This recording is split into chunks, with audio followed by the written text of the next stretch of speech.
नज़्म अता शाद पसे पर्दा आवाज आफताब अहमद।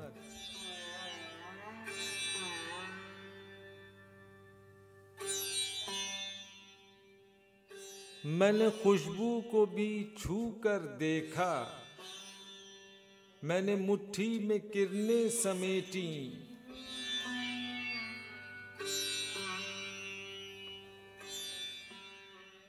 मैंने खुशबू को भी छू कर देखा, मैंने बोसे लिए चांदनी के।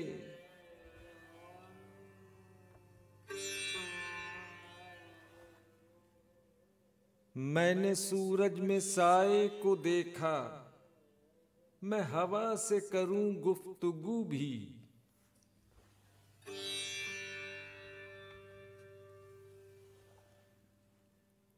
मैं सदाओं का हर रूप देखूं, मैंने लफ्जों से चेहरे बुने हैं, मैंने सोचों के नगमे सुने हैं।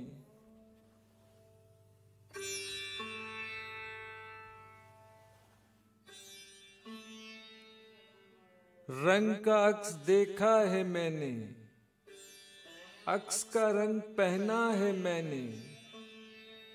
मैंने कतरे में दजले को देखा, मैंने दजले में कतरा नहीं पाया।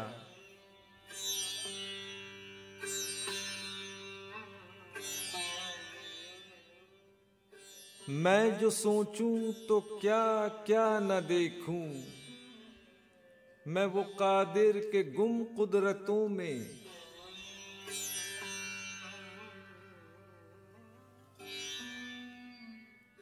मैं वो शायर के चुप हैरतों में। तुझको देखूं तो कुछ भी न सोचूं, तुझको सोचूं तो कुछ भी न देखूं।